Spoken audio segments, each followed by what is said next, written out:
నమస్తే అండి. అమృత సంజీవి వల్లి. ఇప్పుడు మనం చెప్పుకోబోయే కథ చెప్పినటువంటి సాలభంజిక పేరు. ఇందులో సంజీవి అనే పదం ఉంది కదా, ఆ పదం చాలా కీలకమైనది మనకు ఈ కథ లోపల. అన్నట్టండి, కామెంట్స్ సెక్షన్లో మీరు మీ జీవితంలో ఇప్పటి వరకు సందర్శించిన పుణ్యక్షేత్రాలలో 2-3 పేర్లు కామెంట్స్ సెక్షన్లో రాసి మాతో పంచుకోండి. తీర్థయాత్రలు చేసినప్పుడు కానీ, పుణ్యక్షేత్రాలకు వెళ్ళినప్పుడు కానీ, ఎక్కడెక్కడికి మీరు వెళ్ళారు, 1 లేదా 2 పుణ్యక్షేత్రాలు, ఎక్కువ పుణ్యక్షేత్రాలు తిరిగి ఉంటే 2-3 పేర్లు మీరు కామెంట్స్ సెక్షన్లో రాయండి. వివరంగా కనుక మీరు ఇంకా రాయగలిగితే మరీ ఆనందం. పుణ్యక్షేత్రాలు కొన్ని ఇందులో మనకు వస్తాయి కథలో భాగంగా, అందువల్ల నేను రాయమని చెప్తూ ఉన్నాను. దాంతోపాటు ఒక్క ప్రశ్న. శంఖపాలుని కథ గుర్తుంది కదా? ఎందుకు శంఖపాలునికి శాపం పెట్టారు? ఎవరు శాపం పెట్టారు? ఇది నా ప్రశ్న. కామెంట్ సెక్షన్లో రాయండి. చూద్దాం ఎంతమంది ఆ కథ ఏకాగ్రతతో విన్నారో. 2-3 వాక్యాలలో రాయండి. రాయడానికి ప్రయత్నం చేస్తారని చెప్పి ఆశిస్తూ ఉన్నాను. అన్నట్టు ఇతిహాసం ఛానల్ అండి, మీరు సబ్స్క్రైబ్ అయ్యి ఉండకపోతే వెంటనే సబ్స్క్రైబ్ అవ్వండి. ఇలాంటి చాలా ఆసక్తికరమైన కథలు, ఎన్నెన్నో విశేషాలు ఇంకా పాతవి ఉన్నాయి, ఇంకా వస్తాయి. పాత వీడియోస్ ఉన్నాయి, కొత్త వీడియోస్ కూడా వస్తాయి. ఆ వీడియోస్ అన్ని వచ్చినప్పుడు మీకు తెలియాలంటే మీరు ఇతిహాసం ఛానల్కు సబ్స్క్రైబ్ అయ్యి ఉండాలి. బెల్ బటన్ కూడా నొక్కారంటే మీకు రెగ్యులర్గా నోటిఫికేషన్స్ వస్తూ ఉంటాయి. వీడియో చూసి చూడగానే లైక్ కొడుతున్నటువంటి వాళ్ళందరికీ ప్రత్యేకమైన ధన్యవాదాలు. అమృత సంజీవి వల్లి చెప్పిన కథ చూద్దాం. భోజరాజు మళ్ళీ సింహాసనం దగ్గరకు వచ్చాడు, నించున్నాడు. ఆ సింహాసనాన్ని ఎక్కబోయాడు. అప్పుడు అమృత సంజీవి వల్లి, ఆగవయ్యా భోజరాజా, విక్రమార్కుని ధైర్యము, సాహసము, ఔదార్యము, దానగుణము అవన్నీ నీలో ఉన్నాయా లేదో చూసుకోవాలి కదా అని చెప్పి అంది. వెంటనే భోజరాజు, అయ్యో చెప్పు తల్లి, ఆలోచించుకుంటూనే ఉన్నాను కదా రోజు, చెప్పు తల్లి అని చెప్పి అన్నాడు. అప్పుడు అమృత సంజీవి వల్లి మాట్లాడడం మొదలుపెట్టింది. విక్రమార్క మహారాజు పరిపాలిస్తున్న కాలంలో భట్టి మంత్రిగా ఉన్నాడు. రాజపురోహితుడు ఎవరున్నారో చెప్పాము.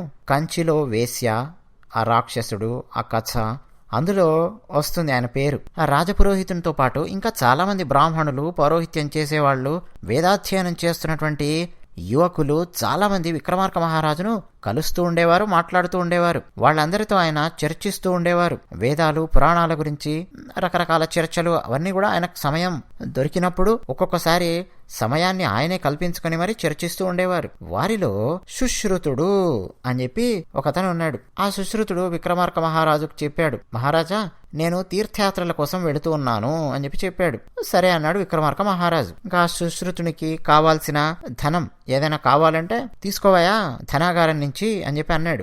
లేదు మహారాజా, ఏం అవసరం లేదు, నా దగ్గర ఉన్న ధనం ఉంది, అది సరిపోతుంది, నేను వెళ్ళొస్తాను అని చెప్పి అన్నాడు. సరే అన్నాడు విక్రమార్క మహారాజు. ఈ సుశ్రుతుడు బయలుదేరి తీర్థయాత్రలకు వెళ్ళాడు. అన్నట్టండి, సుశ్రుతుడు అనగానే భారతదేశంలో వైద్యం గుర్తు రావాలి అందరికీ. అయితే ఆ సుశ్రుతుడు కాదు, 2000 సంవత్సరాల క్రితం మన భారతదేశంలో ప్లాస్టిక్ సర్జరీ చేసినటువంటి ఆ సుశ్రుతుడు కాదు.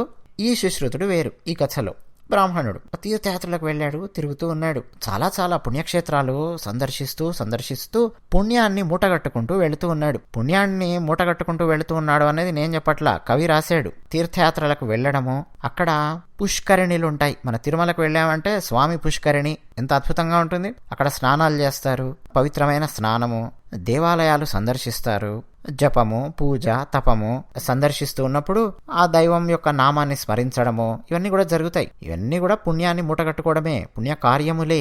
దేవాలయ సందర్శనమే పుణ్యకార్యము. అందులోనూ తీర్థయాత్రల పేరు మీద స్వయంభూగా వెలిసినటువంటి క్షేత్రాలుంటాయి, వాటికి వెళుతూ ఉంటారు. ఋషులు ప్రతిష్ఠించినవి ఉంటాయి, దేవతలు ప్రతిష్ఠించినవి ఉంటాయి. అలాంటి దేవాలయాలకు వెళ్ళి సందర్శించుకొని రావడం అంటే పుణ్యాన్ని మూటగట్టుకోవడమే. అలా తిరుగుతూ ప్రయాగ క్షేత్రానికి వెళ్ళాడు. ప్రయాగ కొన్ని సంవత్సరాల క్రితం వరకు అండి దిక్కుమాలిన పేరు ఒకటి ఉండేది, అలహాబాదు అని చెప్పి. యోగి అని ఒక మహానుభావుడు ముఖ్యమంత్రి అయిన తర్వాత ప్రయాగరాజ్ అని చెప్పి పేరు పెట్టాడు. మళ్ళీ దాని ఇప్పుడు ప్రయాగరాజ్ అని చెప్పి పిలుస్తూ ఉన్నారు. త్రివేణి సంగమం, అక్కడికి వెళ్ళి స్నానం చేశాడు. చూస్తూ ఉన్నాడు గంగా, యమున, సరస్వతి నదులు. గంగా, యమున నదులేమో మనకు కనిపిస్తూ ఉంటాయి, సరస్వతి నది అంతర్వాహినిగా ఉంటుంది. ఆ తీర్థరాజాన్ని సేవిస్తూ, ఆ తీర్థరాజానికి ప్రణామాలు చేస్తూ, అక్కడ స్నానం చేసి అలా చూస్తూ ఉన్నాడు. ఎప్పుడైనా సరే అండి ప్రయాగ వెళ్ళినప్పుడు మీరు కూడా గమనించండి, గంగా నది, యమునా నది మనకు చాలా అందంగా కనిపిస్తూ ఉంటాయి. సరస్వతి నది ఎక్కడో అంతర్వాహినిలాగా ఉంటుంది. గంగా నది ఏమో తెల్లగా ఉంటుంది, యమునా నది నల్లగా ఉంటుంది. నీలమేఘశ్యాముడు ఎలా ఉంటాడో అలా ఉంటుంది యమునా నది అని కవులు వర్ణిస్తూ ఉంటారు. ఆ తేడా కూడా మనకు కొట్టొచ్చినట్టు కనిపిస్తుంది ప్రయాగ క్షేత్రానికి వెళితే. యమున నల్లనిది, కాళింది అనే పేరు కూడా ఉంది యమునకు. కాళింది సరస్సు మనకు భాగవతంలో వస్తుంది. అదంతా కూడా యమునా నది తీరమే. అయితే ఆ యమునా నదిని, గంగా నదిని రెండింటిని చూస్తుంటే సుశ్రుతునికి శివుడు, కేశవుడు ఇద్దరు గుర్తొస్తున్నారు అన్నాడండి కవి. ఎంత ఆశ్చర్యకరంగా ఉందో చూడండి. ప్రయోగము చాలా చిన్న పద్యంలో చిన్న ప్రయోగం చేశాడు కవి. హరుణ్ణి, హరిని ఇద్దరిని చూస్తున్నట్టుగా ఉంది ఆ ప్రయాగ క్షేత్రంలో నిలబడి గంగా యమునలను చూస్తుంటే అన్నాడు. గంగా నది తెల్లగా ఉంటుంది, పరమశివుడు తెల్లగా ఉంటాడు. యమునా నది నీలమేఘ శ్యామము, హరి నీలమేఘ శ్యాముడు. గంగా నదితో పరమశివునికి అనుబంధం ఉంది, యమునా నదితో శ్రీకృష్ణ పరమాత్మకు అనుబంధం ఉంది.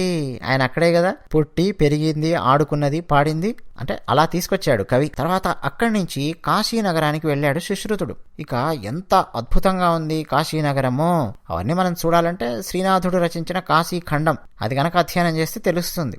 స్కాంద పురాణాంతర్గతమైన కాశీఖండం అది. ఇక్కడ కాశీనగరానికి వెళ్ళి గంగానదిలో స్నానం చేశాడు. కాశీనగరంలో ఎన్నెన్ని సందర్శించాడంటే బిందుమాధవుడు అని చెప్పి ఉంటాడు. కాశీనగరంలో శ్రీకృష్ణుడు బిందుమాధవుడు అనే పేరు మీద ఉంటాడు. ఆ బిందుమాధవ క్షేత్రాన్ని సందర్శించాడు కాశీలోనే. ఇదంతా కూడా అష్టభైరవులు ఉంటారు, వాళ్ళందరినీ సందర్శించాడు. కాలభైరవుడు అందులో ప్రముఖంగా, కపాలేశ్వరము, పాతాళ భైరవేశ్వరము, జంబుకేశ్వరము, మణికర్ణికా తీర్థము, అలాగే లోలార్కుడు, ఇలా ఎన్నెన్నో అద్భుతమైన క్షేత్రములు కాశీనగరంలో ఉన్నాయి. అవన్నీ సందర్శించుకుంటూ అలా కాశీనగరంలో తిరుగుతూ పంచక్రోశము అని చెప్పి ఉంటుంది, అక్కడికి వెళ్ళాడు.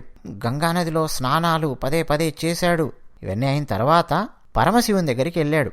ఎలా సందర్శించుకోవాలి అన్నది మనకు కాశీఖండంలో ఉంటుంది. మొదట ఏది దర్శించాలి, తర్వాత ఏది దర్శించాలి, డుంఠి విఘ్నేశ్వరుడు, లోలార్కుడు, అన్నపూర్ణమ్మవారు, ఎలా వెళ్ళాలి ఏంటి అన్నది మన కాశీఖండంలో అర్థం అవుతుంది. కాశీకి వెళ్ళినప్పుడు ఏ విధంగా సందర్శించాలి, ఆ వరుస క్రమం ఏమిటి అన్నది కాశీఖండంలో ఉంటుంది. కాశీ విశ్వనాథుణ్ణి దర్శించుకున్నాడు. విశ్వనాథ జ్యోతిర్లింగము దర్శించుకొని గంగాజలంతో అభిషేకం చేసి విశ్వనాథుణ్ణి కీర్తిస్తూ విశ్వనాథ నామాన్ని జపిస్తూ అలా దేవాలయ ప్రాంగణంలో తిరిగాడు. ఆ తర్వాత కాశీలోనే 3 నెలల పాటు ఉండిపోయాడు. కాశీనగరంలో అనుదినము గంగానదిలో స్నానం చేయడము, ఆ నీటిని చక్కగా తీసుకొచ్చి విశ్వనాథునికి అభిషేకం చేయడము, కాశీనగరంలో ఉన్న రకరకాల పుణ్యతీర్థములు, పుణ్యక్షేత్రములు అవన్నీ కూడా సందర్శిస్తూ రావడం.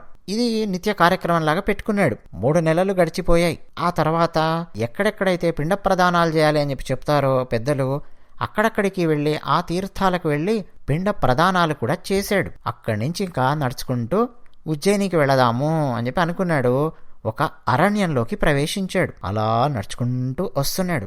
ఆ అరణ్యంలో మధ్యలో ఆశ్చర్యకరంగా మణులతో నిర్మించబడిన ఒక భవనం కనిపించింది. చాలా పెద్దగా ఉంది.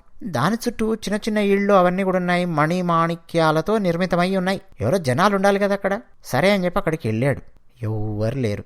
ఎలుగెత్తి పిలిచాడు, శబ్దమే లేదు. మొత్తం తిరిగాడు అటు ఇటు, శబ్దం అస్సలు రావడం లేదు. ఎవరు లేరు అన్న విషయం అర్థం అయ్యింది. అలా నడుచుకుంటూ వెళ్ళి చూస్తే పెద్ద దేవాలయం కనిపించింది. లక్ష్మీనారాయణుల దేవాలయం. ఆ లక్ష్మీనారాయణుల దేవాలయాన్ని ఆనుకొని ఒక పెద్ద మడుగు లాంటిది ఉంది, ఒక కొలను అనుకోండి. ఆ దగ్గరికి అసలు వెళ్ళలేకపోతున్నాడు. వేడి సెగ కొట్టినట్టు కొడుతోంది. ఏమిటబ్బా అని చెప్పి కాస్త దేవాలయపు మెట్లెక్కి చూశాడు. అయితే అది నీటి సరస్సు కాదు, ద్రవ రూపంలో ఉన్న ఉక్కు నూనె సరస్సు. మండిపోతోంది. దేవాలయపు మెట్లెక్కి చూశాడు. ఎర్రని ద్రవము ఉడుకుతోంది. అసలు దాంట్లో ఏ పదార్థం పడినా సరే చూర్ణం అయిపోతుంది, అందులో కలిసిపోతుంది. ఆ ఉక్కు నూనె లోపల ఉడుకుతోంది. అంత భయానకంగా ఉడుకుతోంది. వేడివేడి సెగలు కొడుతూ ఉన్నాయి, పొగలు సెగలు కక్కుతూ ఉంది ఆ మడుగు. అయితే ఆ దేవాలయ ప్రాంగణంలో ఒక పద్యం రాసిపెట్టి ఉంది. దాని అర్థం ఏంటంటే, ఎవరైనా సరే ఈ ఉక్కు నూనె మడుగులో గనక దూకితే ఇక్కడే ఉన్న మన్మథ బాణం లాంటి అందమైన అమ్మాయి, ఆ అమ్మాయి పేరు కందర్ప సంజీవని. ఆ అమ్మాయి, ఈ ప్రదేశము, ఈ భవనములు, ఈ సంపద మొత్తం ఆ వీరుని వశమవుతాయి. ఆ అమ్మాయి ఎవరికి పడితే వాళ్లకు కనిపించదు. ఆ మడుగులో దూకితేనే అప్పుడు ఆ అమ్మాయి కనిపిస్తుంది. ఇది ఆ పద్యం యొక్క సారాంశం. ఆ పద్యాన్ని మొత్తం చదివి ఆశ్చర్యపోయాడు. ఏమిటేమిటేమిటేమిటేమిటేమిటి, ఈ ఉక్కు నూనె మడుగులో నేను దూకితే అప్పుడు ఇక్కడున్న కందర్ప సంజీవని అనే అందమైన అమ్మాయి కనిపిస్తుందా? ఆ అమ్మాయి వశమవుతుందా? ఈ భవనములు, సంపద ఇవన్నీ వశమవుతాయా?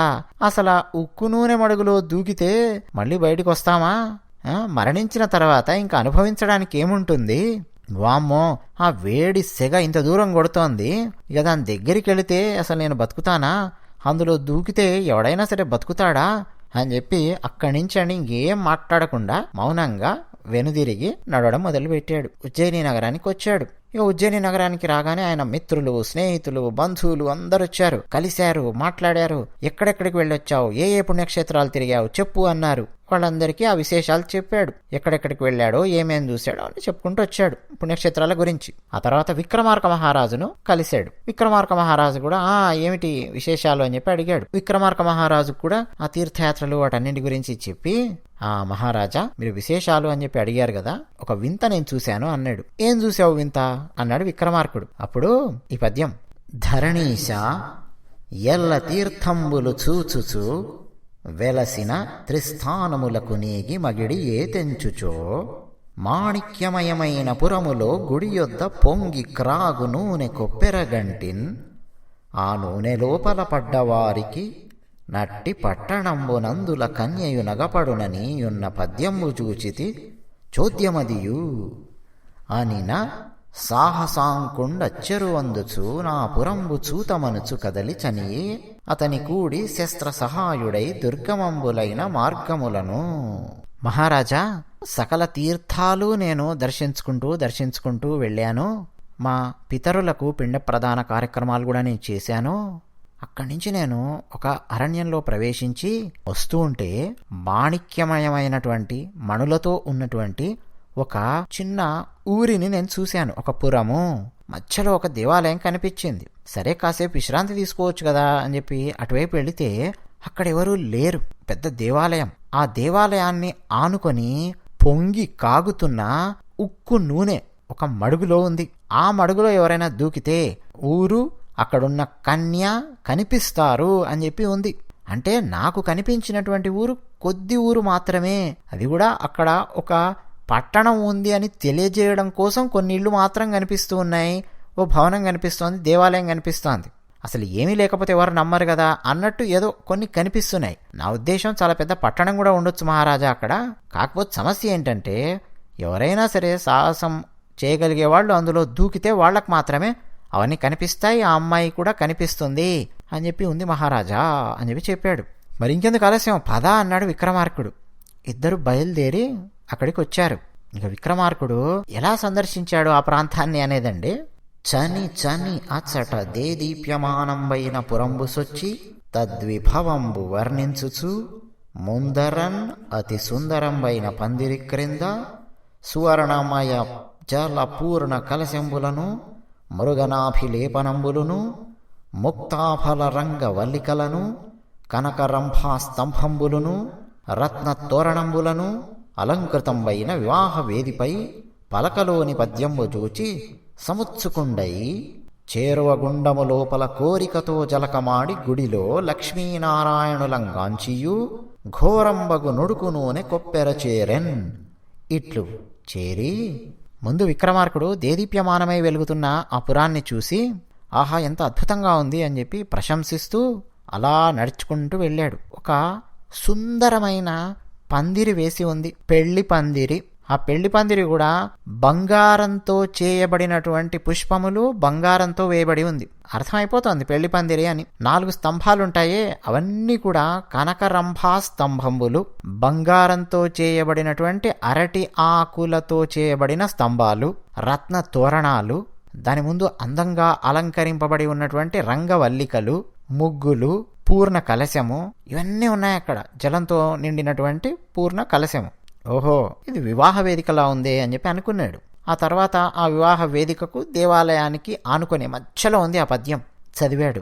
ఓహో, ఈ గుండములో దూకితే వాళ్లకు ఆ అమ్మాయి కనిపిస్తుందా అనుకొని ముందు ఆ లక్ష్మీనారాయణులను సేవించాడు. దేవాలయంలో ఉన్న లక్ష్మీనారాయణులకు సాష్టాంగ నమస్కారం చేసి లక్ష్మీనారాయణుల స్తుతులు చేసి ఆ కీర్తనలు ఆయనకి ఏమేమొచ్చో అవన్నీ కాసేపు అక్కడ ప్రశాంతంగా పాడుతూ విక్రమార్క మహారాజు గారు అలా కూర్చున్నారు. ఇంకా తర్వాత లేచి కిందికి దిగి ఆ మడుగు వైపు నడుస్తూ ఉన్నారు. మహారాజా ఏం చేస్తున్నారు అని చెప్పి ఈ బ్రాహ్మణుడు అంటూనే ఉన్నాడు.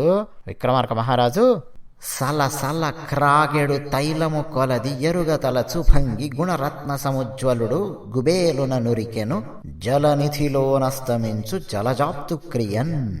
సలసల కాగుతున్న ఆ ఉక్కు తైలంలో ధబేలుమని ఒక దూకాడు. అంతే, వెళ్ళిపోయాడు లోపలికి. ఏమవుతుందండి, మొత్తం కాలిపోతుంది కదా శరీరం అంతా, కాలి ఎముకలు తేలుతాయి కదా, అసలు కనిపించలేదు ఇక ఆ మడుగులో దూకిన తర్వాత. ఈ బ్రాహ్మణుడు నెత్తి నోరు మొత్తుకుంటూ అయ్యయ్యో మహారాజా అని చెప్పి చూస్తున్నాడు. అయితే అసలు ఆ దూకడం కూడా ఎలా దూకాడు అన్నది కవి వర్ణించాడండి. జలనిధిలోన అస్తమించు జలజాప్తు క్రియన్ అని చెప్పి అన్నాడు. జలజాప్తుడు అంటే జలజ అంటే పద్మము, జలజాప్తుడు కమలములకు ఆప్తుడు ఎవరు అంటే సూర్యుడు. జలనిధి అంటే సముద్రం. సముద్రంలో సూర్యుడు అస్తమిస్తూ ఉంటే సముద్రంలో మునిగిపోతున్నట్టు సూర్యుడు కనిపిస్తాడే, అలా దూకాడు విక్రమార్కుడు అన్నాడు. అంటే దాని అర్థం ఏంటి, మళ్ళీ ఉదయిస్తాడు. సూర్యుడు సముద్రంలో ఇంకిపోతున్నట్టు కనిపిస్తున్నాడంటే దాని అర్థం సూర్యుడు వచ్చి సముద్రంలో పడిపోయాడు, మునిగిపోయాడు, ఇంకా మళ్ళీ పైకి తేలడు అని చెప్పి కాదు అర్థము. మళ్ళీ పైకి తేలతాడు, మళ్ళీ ఉదయిస్తాడు అని చెప్పి అర్థం. అప్పుడండి అంతా సంధ్యాంగనయుంబోలె హరిచందనారుణపయోధర భారయు రక్తాంబరయు వికసదిందీవరాక్షియు రాగవతియునైన కందర్ప సంజీవని నాగకన్య చనుదెంచి నిజ విద్యా ప్రభావంబున నారాజుం పునరుజ్జీవితం చేసిన ఆ అమ్మాయి వచ్చింది. ఎంత అందంగా ఉంది ఆ అమ్మాయి అన్నది వర్ణించాడు. అసలు చూస్తుంటే కళ్ళు మిరిమిట్లు గొలిపేంతటి అందం. ఆమె వచ్చింది కందర్ప సంజీవని నాగకన్య. తన దగ్గర ఉన్న విద్యా ప్రభావంతో ఆ విక్రమార్క మహారాజు గారిని పునరుజ్జీవితుణ్ణి చేసింది, బ్రతికించింది. ఆ మడుగు కూడా మాయమైపోయింది. విక్రమార్క మహారాజు గారు అక్కడ నిలబడి ఉన్నారు. వెంటనే అండి ఈ అమ్మాయి అంది, ఆతని చూచి కన్య వినయంబున మొరొక్కి అమేయ సాహస ఖ్యాత చరిత్ర నాదు వ్రత కల్పత నేడు ఫలించే నేనికన్నీ తగు దాసినైతి కరుణింపుము రాజ్యమనుగ్రహింపు సంప్రీతి ఒనర్చుదాన తగురీతి ననుంపని పంపు మిత్తరిన్. నా వ్రత దీక్ష ఈరోజు ఫలించింది. నేను నీకు ఇప్పటినుంచి దాసిని. నన్ను కరుణింపుము. నీకు తగిన రీతిలో నేను సంప్రీతి చెందేలా చేస్తాను. నేను అలా ఉంటాను. నాకు ఆజ్ఞ జారీ చెయ్యి అని చెప్పి నమస్కారం పెట్టి ఆయన పక్కన నిలబడింది అమ్మాయి. వెంటనే విక్రమార్కుడు అన్నాడు, సరే ఒప్పుకుంటాను, నా దాసివి. మరి దాసి ఏం చేయాలి? యజమాని ఏం చెప్తే అది చేయాలి, అంతే కదా. ఇదిగో ఈ బ్రాహ్మణుడు ఉన్నాడు చూడు, దైవ సమానుడు, మహాజ్ఞాని పండితుడు ఈ యువకుడున్నాడు సుశ్రుతుడు, ఇతన్ని ఆశ్రయించు, ఇతన్ని వివాహం చేసుకో అని చెప్పి అన్నాడు. ఒక్క మాట కూడా ఆమె ఎదురు మాట్లాడలేదు విక్రమార్క మహారాజుకు. సరే అని చెప్పి తలూపింది. వెంటనే విక్రమార్క మహారాజు ఆ విప్రునికి ఆ నాగకన్యనిచ్చి వివాహం చేశాడు.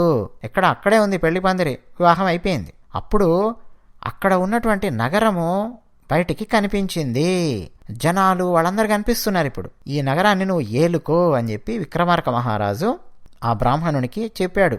ఆ సుశ్రుతుడు నాగకన్య ఇక ఇద్దరు వివాహం చేసుకొని ఆనందంగా ఆ నగరాన్ని ఏలుతూ కలకాలం జీవించారు. విక్రమార్క మహారాజు గారు ఇక వాళ్ళ వివాహం అయిపోగానే ఆనందంగా ఆయన ఉజ్జయిని నగరానికి వెళ్ళిపోయాడు. ఈ కథ మొత్తం భోజరాజుకు చెప్పి, అయా భోజరాజా, ఇప్పుడు చెప్పు, నువ్వు ఉక్కు తైలము ఉన్నటువంటి మడుగులో నువ్వు దూకగలవా?